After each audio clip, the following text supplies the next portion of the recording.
Olá, nono ano, como é que vocês estão? Espero que estejam todos bem, todos dentro de casa, respeitando a quarentena, né? Em breve estaremos juntos lá no ISA, faço votos, o que nós almejamos para em breve estarmos todos juntos, né?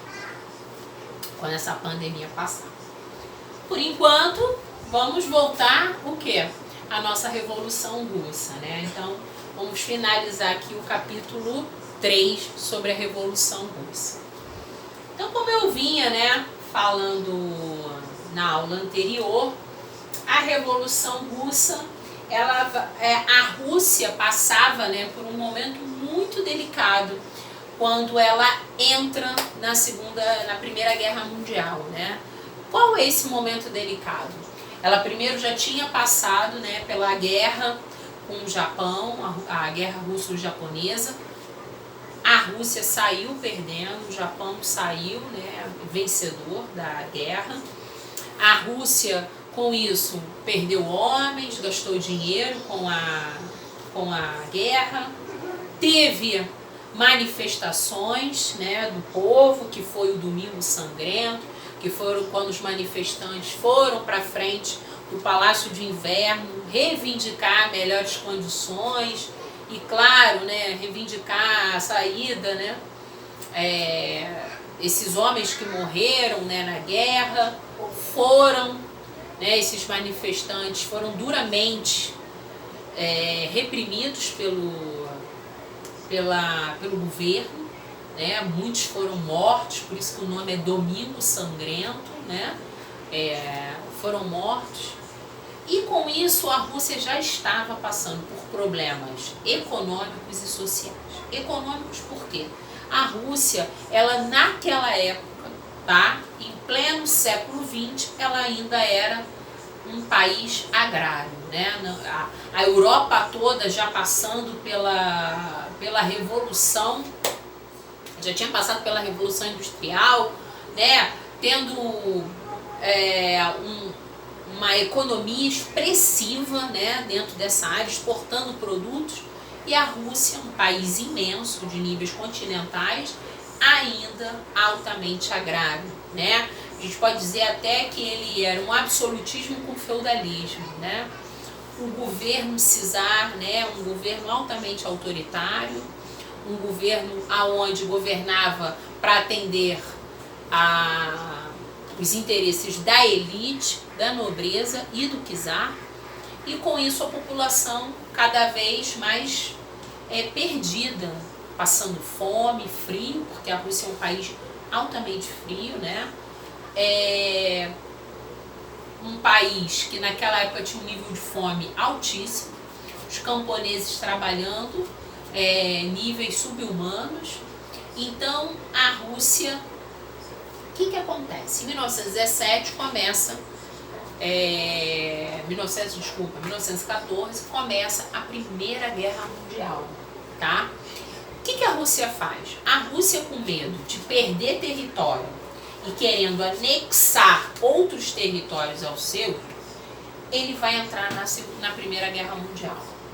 E com isso, com muita insatisfação do povo e algumas aulas do governo, tá? Alguns conselheiros do czar foram altamente contra, porque eles tinham medo, porque já tinha tido uma revolução, né? Já tinha tido mostras que o povo não estava satisfeito com a entrada em guerra. A primeira é lá da questão da guerra da Rússia com o Japão. Então já sabia que o povo estava insatisfeito. Mas mesmo assim o czar não ouviu tudo, com um modelo totalmente absolutista, foi e entra na guerra em 1914. Apoiando quem? Inglaterra e França, né? Ao lado da Inglaterra e França, ele entra na Primeira Guerra Mundial. Detalhe, os homens... Desculpa, gente. Deixa eu pegar aqui minha... lembrando que não precisa copiar isso, tá, galera? Isso tá lá no seu roteiro de aula, que é para você transcrever no seu caderno, tá bom? Então, o czar manda a Rússia, manda os homens para a guerra totalmente despreparados e tiram esses homens do campo, né, da onde eles estavam trabalhando. Então a Rússia, se já tinha problemas relacionados à fome na sociedade, com esses homens, né, que produziam dentro da Rússia, eles vão mandar eles para a Primeira Guerra Mundial, homens despreparados que não tinham conhecimento tático e militar. Esses homens saem do campo e vão para a guerra. Isso faz com que o aumento da fome na Rússia fique maior ainda. Então a população fica altamente insatisfeita e começam a surgir, né, rebeliões contra o governo dentro da Rússia. O czar, se sentindo altamente pressionado, e os seus conselheiros, a Duma, né, que era o conselho que ajudava o czar, falou, ó, tem que sair da guerra. Então o czar vai, em 1917, sai da guerra. Mas a Rússia sai da guerra porque sabia que estava tendo uma revolução social dentro do seu país. E com a saída da Rússia da guerra, o czar ele é morto. Primeiro tiram ele do poder e depois matam ele e sua família. Para não ter assim, alguém da família pode reivindicar o posto de czar, tá? Então o czar ele é morto pela Revolução Russa, tá? E com isso, lembra que eu falei para vocês que tinham os bolcheviques e os mencheviques? Os bolcheviques eles eram a maioria e os bolcheviques queriam a revolução através não de tentativas de diálogo com a elite, com a nobreza, para fazer, né, passar como eram os mencheviques, que queriam primeiro uma revolução democrática. Não, os bolcheviques eles eram mais incisivos. Não, nós queremos a revolução, nós não queremos transição para o socialismo. Nós vamos assumir o poder e vamos implementar o socialismo, tá? E os bolcheviques, eles vão ser liderados por Lenin, tá? Lenin ele vai ser o grande líder político, né, desse grupo dos bolcheviques, e ele tem uma frase que ele diz bem qual era o modelo que ele queria de governo, né? Todos os poderes para os sovietes. Os sovietes eram os trabalhadores, né? Lembra que na nossa outra aula era aquele grupo de trabalhadores que, né, de alguma maneira eles estavam tentando se unir para reivindicar melhores condições de vida, de trabalho. Então ele fala todos os poderes para os sovietes. Ali Lenin já mostra que ele não vai dialogar com as elites e nem com a nobreza, ok? E aí ele diz também que com esses poderes para os sovietes precisam de paz, pão e terra. Paz, fora da guerra. A Rússia tem que sair da guerra. A Rússia já tinha saído, ok? Pão, fim da fome. A Rússia passava por uma fome gigantesca. As pessoas morriam de fome e frio, né? Na Rússia. E terra, reforma agrária, tá? Por que reforma agrária? Porque eles sabiam que as terras estavam nas mãos das elites. Então a reforma agrária, o que é a reforma agrária? É dividir a terra em lotes para pequenos agricultores, né? Um grupo vai ter, a terra é do governo, né? Ela vai ceder aquela terra para aquele grupo durante tanto tempo usar, gerar economia, né? Então a reforma agrária. Só que Lenin, né, com isso Lenin toma uma atitude também que vai causar grande insatisfação na elite. Ele vai tirar todos os bens da elite, tá? Da elite e da nobreza. Então ele tira os bens e a riqueza da elite e da nobreza. A elite não vai gostar e a nobreza também não. E aí a Rússia vai passar por uma guerra civil. Quem vai ser dentro dessa guerra civil? Vai ser o exército branco versus o exército vermelho. Botei até aqui com a caneta vermelha. E assim ficou sendo, né? Com a União Soviética, aqui por enquanto é Rússia. O exército vai ser chamado do Exército Vermelho. O Exército Branco, ele vai estar sendo patrocinado por quem? Nobreza e elite, ok? Patrocinado e atendendo os interesses da nobreza e da elite. E o Exército Vermelho dos trabalhadores, liderados por quem? Por Lenin, ok? Claro que o Exército Vermelho ele vai sair ganhando, porque é um número maior do que era do Exército Branco. Porém, a elite e a nobreza vão perceber que elas precisam, de alguma maneira, ceder para se manter na Rússia, ok? E esse exército, esse governo, ele vai tentar, Lenin já vai tentar medidas socialistas. Qual eram essas medidas socialistas? Principalmente o controle da economia, tá? A economia, ela vai voltar para a mão do Estado. Ela não vai estar mais atendendo interesses de nobreza e da elite. Só que é um grande problema, Lenin fica doente, tá? Lenin era um grande líder dentro dessa revolução, dentro dessa implementação do socialismo. Lenin fica doente, tá? E aí vão surgir dois outros nomes, Trotsky e Stalin, tá? O Stalin altamente autoritário, ok?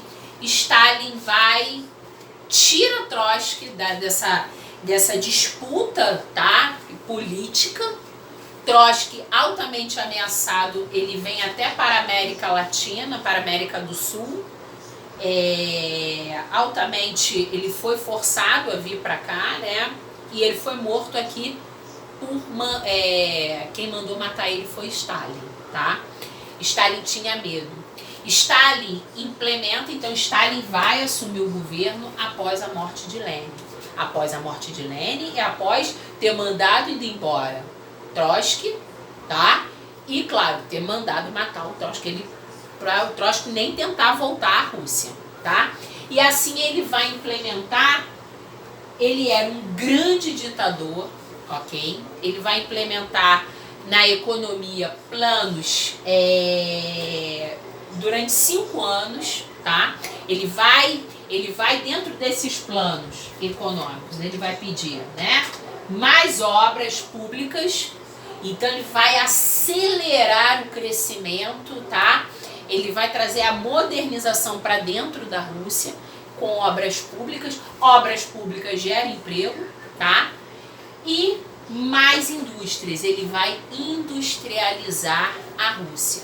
E isso tudo dentro do contexto que tanto as obras quanto as indústrias, a economia, ela é pautada pelo governo. Quem é o governo? É Stalin.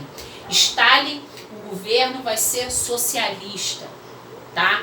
Só, gente, que nós temos que separar o modelo socialista, comunista, que era dito por Karl Marx, não tem nada a ver com esse modelo que Stalin vai instalar na Rússia. Ele vai instalar um governo altamente autoritário, ele que vai mandar, ele vai mandar matar todos os seus opositores. Então, quem fosse opositor a Stalin, ele mandava matar. Então, não há liberdade de expressão, liberdade na imprensa, liberdade de poder questionar o governo, tá? Stalin, porém, ele vai trazer um período muito fértil, um crescimento para a economia, tá? E a Rússia, ela vai se tornar a União Soviética, a URSS, tá? É a União das Repúblicas Socialistas. A União Soviética, tá, vai ser a união da Rússia e de outros países que ele vai anexando ao seu território, ok? Vai ficar maior ainda, tudo controlado por Stalin, ok? Grande ditador. É nesse momento que a Rússia vai se tornar uma grande potência mundial, vai começar a bater de frente com outros países, como a Inglaterra, como os Estados Unidos, e a Rússia, ela vai ter papel fundamental na Segunda Guerra Mundial, tá? Então a gente finaliza aqui a Revolução Russa, ok? O que eu quero de vocês para a próxima aula? Eu vou botar lá no na nossa plataforma.